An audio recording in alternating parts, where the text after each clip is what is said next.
Years ago, many, many years ago, in fact, 1972, I was sitting at my desk at about 4:30 in the morning at the headquarters of the Commander-in-Chief of the United States Pacific Fleet, arranging the information that had come in over the last 24 hours into a logical order so that we could prepare a briefing for the Admiral and his staff, which would take place later that morning. Among the papers I found on my desk was a document entitled Operation Majority, and it was not the entire paperwork involving this operation, but was merely a synopsis of the operation and projects contained under it. One of these projects was called Project Red Light. The purpose, according to this document, was to back-engineer captured extraterrestrial technology for adaptation into the United States space program. Now, I have since come to believe that the extraterrestrial portion of all of this is nonsense, but that the technology is real. I believe that many of us were shown these documents over the years so that later we would talk about it. I mean, how can you keep the existence of extraterrestrials, if they were real, a secret? And how could anyone keep quiet knowing that they had seen documentation, official government documents labeled top secret, that expressed that these extraterrestrials were real and had visited this earth? I wanted to know just how true all of this was, and I began a program of research to find out if extraterrestrials were real. The first thing I did was collect every bit of documentation that I could find, both from the Freedom of Information Act, from the research of others, from books that had been printed on the subject of UFOs, and of course through my network of friends in the intelligence community.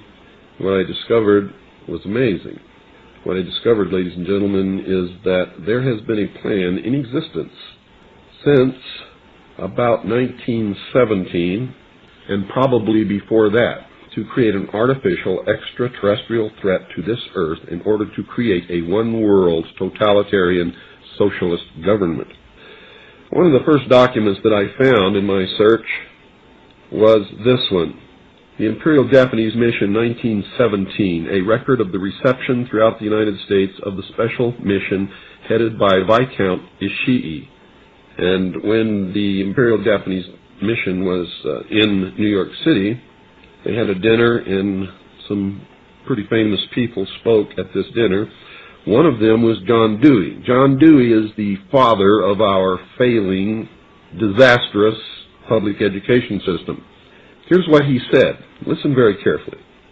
John Dewey, professor of philosophy in Columbia University, who was the next speaker, was listened to with great intentness. He said, quote, "Someone remarked that the best way to unite all the nations on this globe would be an attack from some other planet.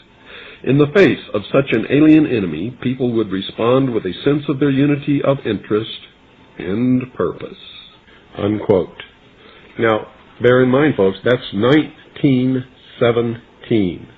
One of the next documents that I found, and I found quite a few, but one that's pretty important, is called a Report from Iron Mountain, the probability and desirability of permanent peace. Now, I encourage you to find this book, wherever you can find it. I don't know where you can get it, but find it. Page 66. Credibility, in fact, lies at the heart of the problem of developing a political substitute for war. This is where the space race proposals, in many ways so well suited as economic substitutes for war, fall short. The most ambitious and unrealistic space project cannot of itself generate a believable external menace. It has been hotly argued that such a menace would offer the last best hope of peace, etc., by uniting mankind against the danger of destruction by creatures from other planets or from outer space. Experiments have been proposed to test the credibility of an out-of-our-world invasion threat. And it continues on another page. Nevertheless, an effective political substitute for war would require alternate enemies, some of which might seem equally far-fetched in the context of the current war system. It may be, for instance, that gross pollution of the environment can eventually replace the possibility of mass destruction by nuclear weapons as the principal substitute for war. Are you beginning to get the message, folks? Poisoning of the air and of the principal sources of food and water supply is already well advanced, and at first glance would seem promising in this respect. It constitutes a threat that can be dealt with only through social organization and political power. But from present indications, it will be a generation to a generation and a half before environmental pollution, however severe, will be sufficiently menacing on a global scale to offer a possible basis for a solution. However unlikely some of the possible alternate enemies we have mentioned may seem, we must emphasize that one must be found of credible quality and magnitude if a transition to peace is ever to come about without social disintegration. It is more probable, in our judgment, that such a threat will have to be invented rather than developed from unknown conditions. Ladies and gentlemen, they have created so many alternate enemies in order to bring about their one-world totalitarian socialist state that we don't know which enemy to believe is real or is false, or whether to just toss them all out on their ears. And I think that that is probably going to be the best solution. Disarmament is no accident. All of these bills in Congress to take away our weapons is no accident. The intentional environmental pollution of our lakes, rivers, streams, oceans, forests, everything is no accident, as you just heard. These things were planned many, many years ago. All the bombardment of the public with movies about flying saucers in the 50s, right after the United Nations Treaty was signed and the UN Participation Act was pushed through Congress, and all of the incidents since that have convinced the majority of the American people that flying saucers are real and extraterrestrials exist, and that flying saucers are from an extraterrestrial origin. This is being promulgated in many ways, by television commercials, in the movies, in the newspapers, by creating incidents either real or imagined.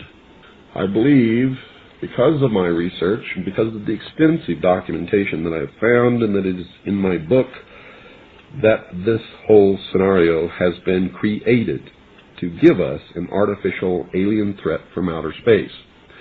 During the Reagan administration, he made 6 speeches, specifically talked about a threat from outer space by some other species from some other planet. 6, ladies and gentlemen. Why would the president repeat the same thing 6 times, tagged on to the ends of speeches by him? The speechwriters did not put that in the speech. Ronald Reagan added it himself. Perhaps we need some outside universal threat. I occasionally think how quickly our differences worldwide would vanish if we were facing an alien threat from outside this world. This was a powerful suggestion to implant into the minds of the people of the world that there really is a threat from some other species, from some other planet to this earth. Now, you people out there have been ignoring the UFO phenomenon for too long. It has all the earmarks of the most successful, most sophisticated mind control operation in the history of the world, and you are ignoring it. What better way to implement a plan to bring about a one-world government than to create the possibility in the minds of the people of the world that we are being threatened from some other species, from some other planet, and do it in a way that if anybody questions it or challenged it or wants to talk about it publicly, that they are ridiculed. And the ultimate goal is to make the earth look very small, to present the people of the world with an external threat to this earth, a superior race from some other planet, vastly superior to us in intellect, philosophy, and technology, in order to cause the dissolution of nation-states, the dissolution of all existing religions, and the formation of the world totalitarian socialist government